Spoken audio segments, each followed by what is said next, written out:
Aloha, j'espère que vous allez bien. Aujourd'hui, je suis votre détective et je vais vous révéler ce qu'il ou elle n'a pas envie de vous avouer, même sous la torture.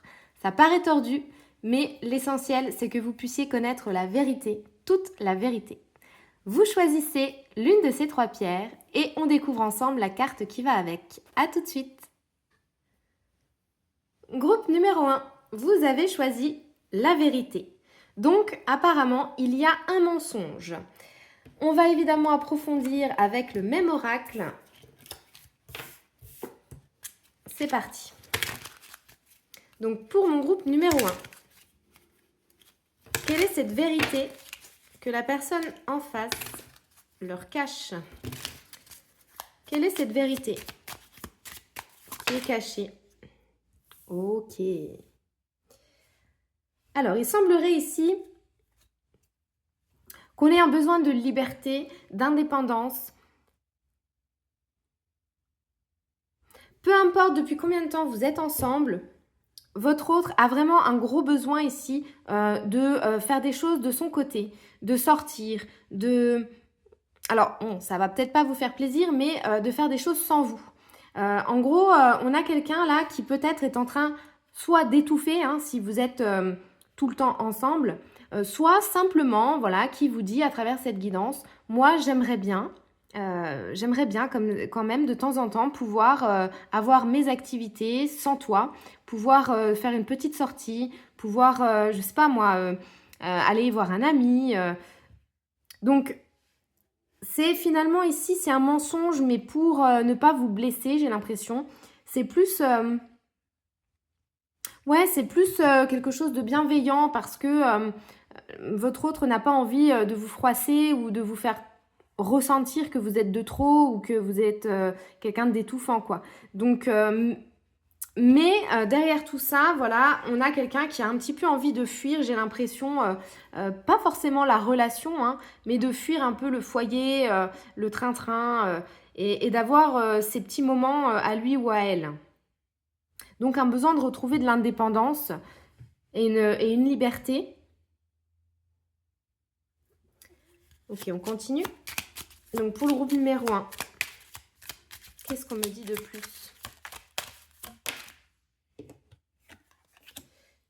Alors,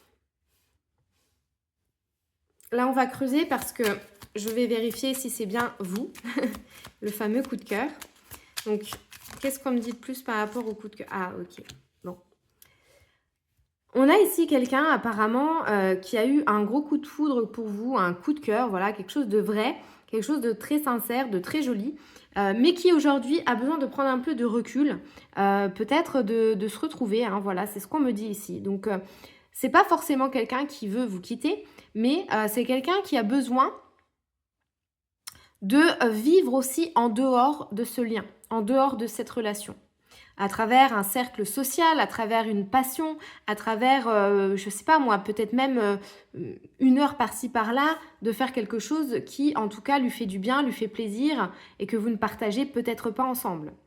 On est beaucoup de couples à bien sûr avoir des points communs, mais aussi à ne pas forcément aimer la passion de l'autre.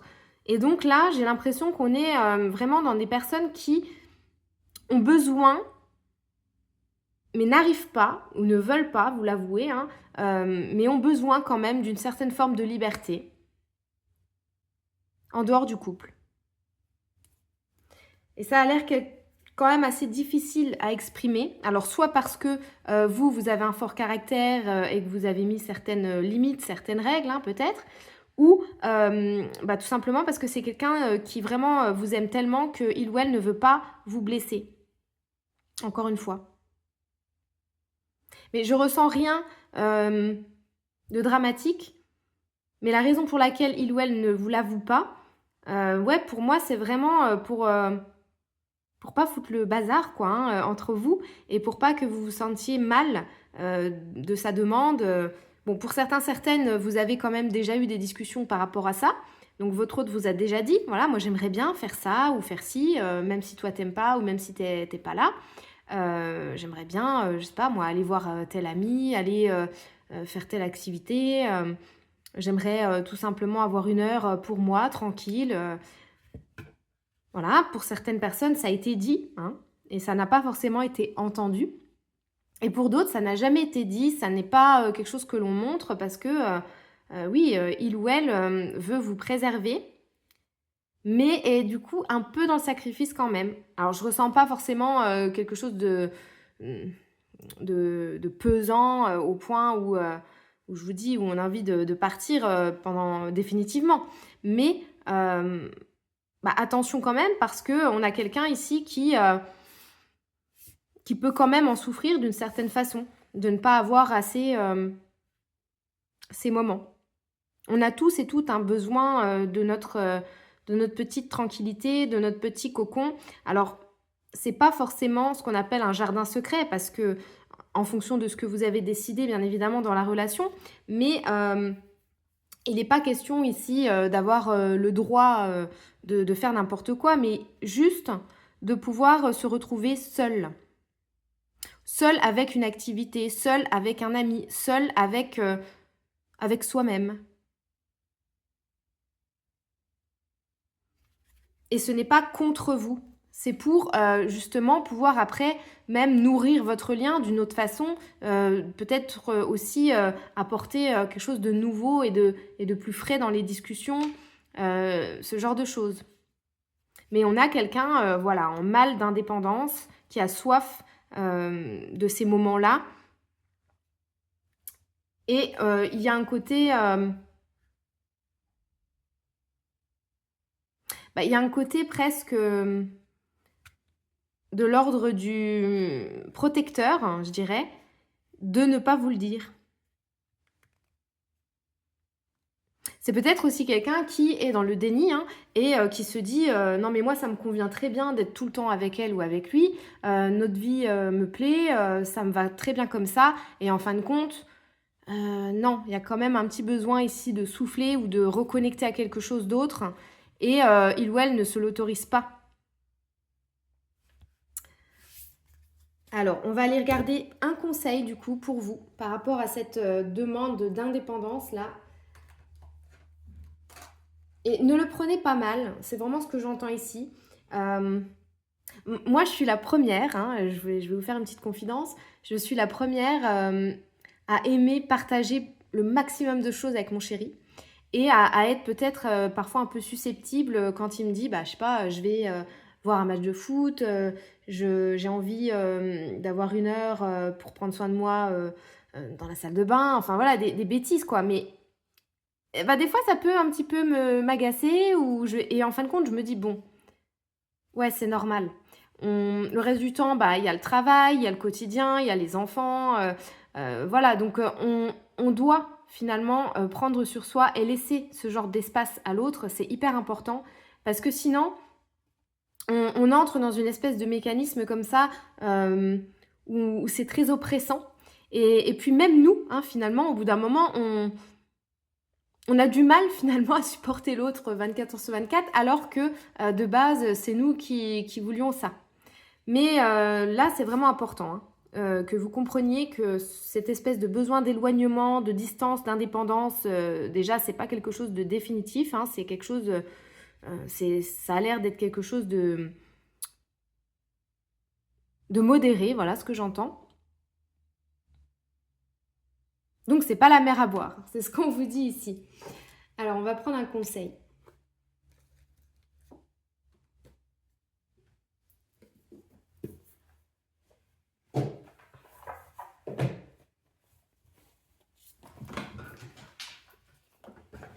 Hop.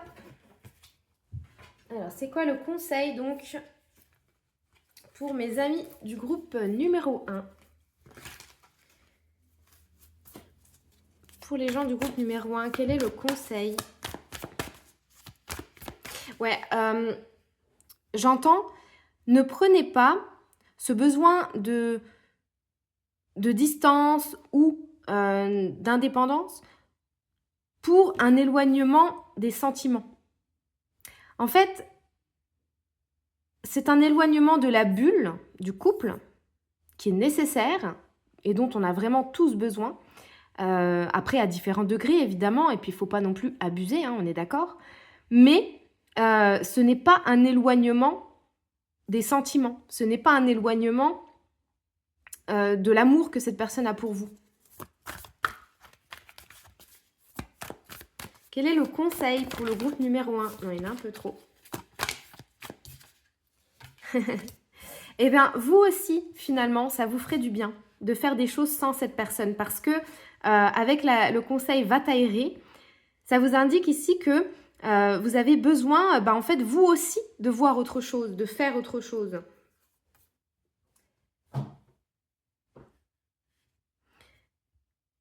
En fait, il y a un espèce de compromis à trouver entre les activités que vous partagez ensemble et les activités que vous allez pouvoir faire chacun de votre côté.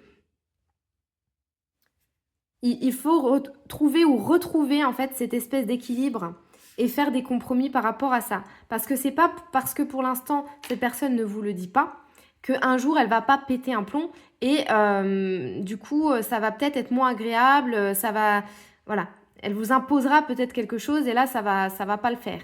Donc l'idéal c'est ici de prendre conscience, si ça vous concerne évidemment, hein, si vous vous reconnaissez ici, mais c'est de prendre conscience du coup que en fait, il ou elle est comme vous, a les mêmes besoins que vous. Peut-être pas au même moment, mais voilà, par la communication et les compromis, ça va le faire.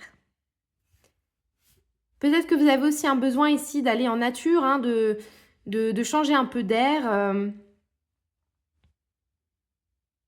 C'est possible aussi que vous ayez besoin de vous retrouver. Donc, par exemple, faire un week-end en amoureux, que tous les deux. Et après, quand vous retrouvez votre quotidien, eh bien, forcément, si jamais la personne, elle s'absente une heure par-ci ou vous, une heure par-là, eh ben, ça sera moins grave, ça se verra moins. Vous voyez ce que je veux dire? Surtout si vous avez un quotidien où les moments à deux, du coup, sont rares ou précieux, eh ben, le fait là de vous faire un week-end que tous les deux, vous allez prendre le maximum de moments comme ça, de complicité en amoureux. Et ensuite, ça fera pas le même effet, finalement, de laisser un peu plus de liberté à chacun. Voilà, groupe 1, ce que je pouvais vous dire. En tout cas, j'espère que ça va vous aider. N'hésitez pas à liker, à commenter. Ça va vraiment m'aider, hein. Je le répète souvent sur les vidéos, mais j'ai très très peu de retours. Donc c'est bien, hein, de m'envoyer des messages privés, mais surtout sur la chaîne, les commentaires, les likes et bien évidemment les abonnements, hein. C'est vraiment essentiel pour que je puisse monter, être visible et aider un maximum de personnes. Voilà, je vous fais des gros bisous, à très vite. Groupe numéro 2, vous qui avez choisi la carte de la stabilité. Alors ici, on peut nous parler du foyer, hein, évidemment, de l'immobilier, mais aussi de la personne en elle-même, de son corps, de son intériorité, de son âme. Ça peut être vraiment beaucoup de choses. Ça peut même représenter la santé. Donc on va évidemment approfondir avec les cartes, mais ici, ce que votre personne ne vous avoue pas, en fait, ça la concerne soit uniquement elle. Alors, je vous donne un exemple, hein, ça peut être un complexe, par exemple, dont vous ignorez complètement l'existence, mais ça peut aussi concerner une maison, voilà, un acte immobilier, quelque chose comme ça, ou les fondations du foyer. On va regarder, hein, on va un petit peu détailler tout ça. Groupe numéro 2, donc vous qui avez choisi ce cœur. Qu'est-ce que la personne en face de mon groupe 2 ne leur avouera jamais? Qu'est-ce que la personne... Ouh, ok. On va mettre ça là quand même. Mais elles sont sorties ensemble. Alors.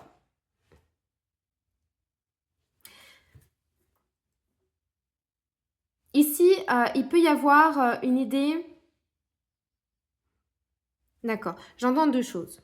La première, c'est qu'ici, il y a des gens en face de vous qui ont envie de déménager, qui ont envie de partir. Donc ça peut être changer de maison, ça peut être aussi changer carrément de région ou de pays. Donc on me dit ici, c'est quelqu'un qui peut-être ne se sent pas bien chez vous, Si c'est uniquement votre appartement ou votre maison, c'est quelqu'un qui ne se sent peut-être pas totalement bien, totalement à sa place. Ou si vous avez un bien commun, ça peut être quelqu'un voilà, qui a des envies d'ailleurs, qui vraiment a des idées comme ça parfois, ou peut-être il ou elle a envie de déménager.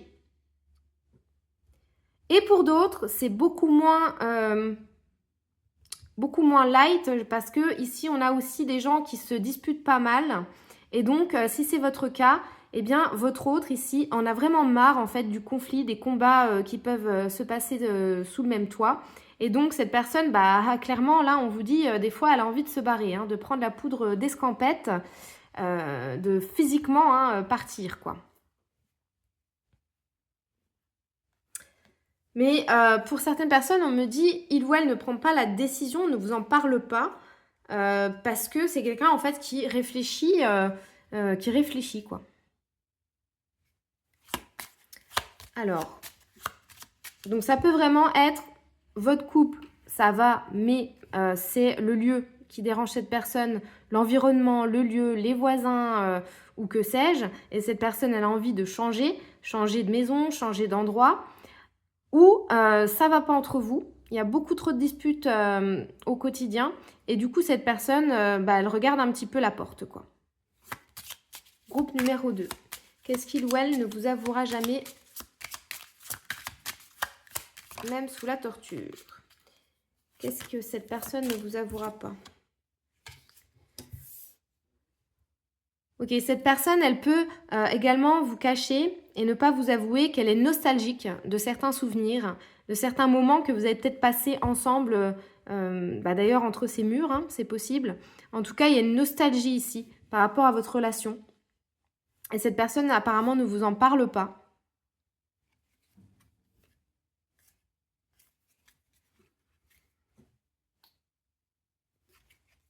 Hop. Alors, on va prendre un conseil pour vous, chers amis du groupe 2.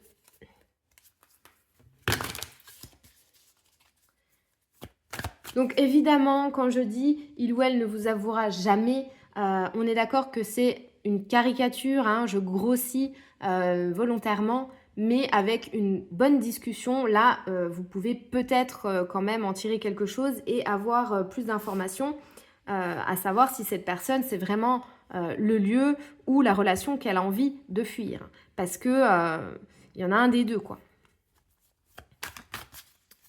Groupe numéro 2, quel est le conseil pour celles et ceux qui regardent? Et d'ailleurs, j'en profite, hein, si vous voulez liker, mettre un commentaire, ça sera vraiment une chance et un bonheur pour moi. Alors, le premier conseil ici pour vous, c'est de ne pas vous comparer aux autres. Ok.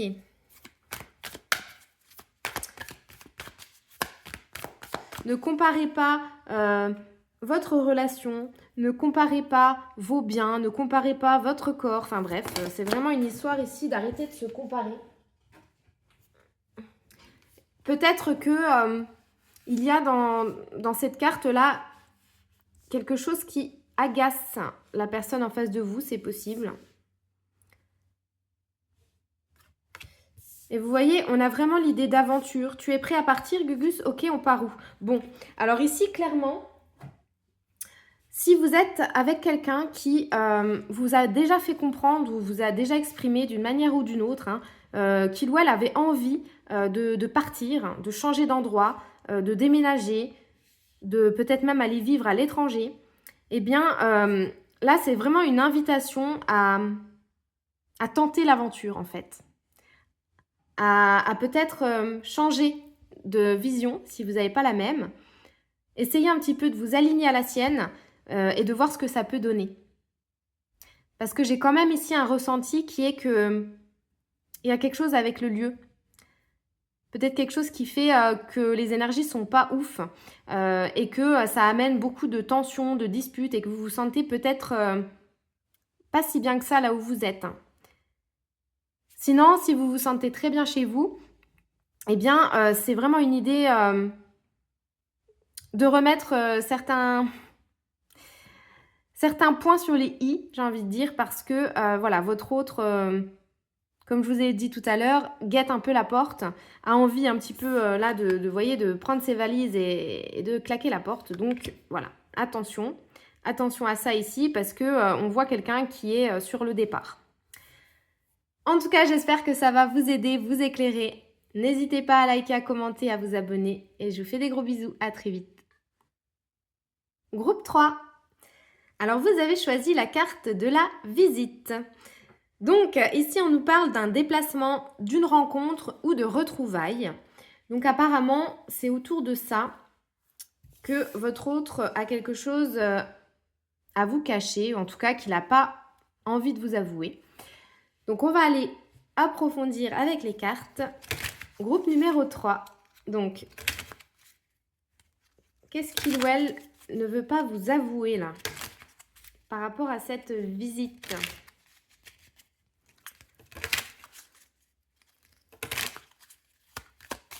Pour le groupe numéro 3, la personne en face, qu'est-ce qu'il ou elle ne veut pas avouer?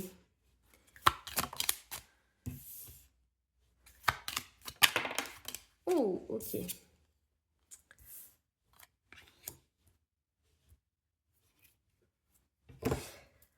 Alors ici, on a quelqu'un apparemment qui est peut-être lent. Moi, j'entends une idée de lenteur ou d'avoir en tout cas un besoin de temps. On a quelqu'un, j'ai l'impression, face à vous qui n'ose pas vous avouer qu'il ou elle a besoin d'écoute, a besoin peut-être d'être rassuré, de vous retrouver. Il y a une idée comme ça de... Alors ça peut être aussi tout simplement quelqu'un qui a besoin de passer plus de temps avec vous, voilà. Mais cette personne, elle ne vous en parle pas pour une raison qui lui appartient, mais ça peut être ça. Ça peut être le fait de on ne se voit pas assez, je ne profite pas assez de toi, il nous manque du temps, j'ai vraiment besoin de ton écoute, de ta patience, j'entends aussi, par rapport à peut-être quelque chose à guérir. Donc ça peut être quelqu'un aussi qui a des blessures, des addictions, des mauvais comportements, hein, mais qui vous demande... Ah ok, j'entends aussi pour certaines personnes, une minorité j'espère, qu'en face de vous, on a quelqu'un qui peut-être vous a déjà trahi ou très déçu. Et donc, cette personne, elle vous dit, je suis en train de guérir ça, je suis en train de travailler sur cette notion de loyauté, de fidélité, de respect. Et donc, voilà, laisse-moi le temps de guérir, laisse-moi le temps de changer. Mais c'est pas quelque chose que cette personne va vous exprimer clairement comme là, je viens de le faire. Alors là, c'est vraiment une histoire soit d'ego. Voilà, cette personne, elle vous avoue pas ça parce qu'il y a trop d'ego, elle n'arrive pas à vous le dire parce que ça lui écorche la gorge.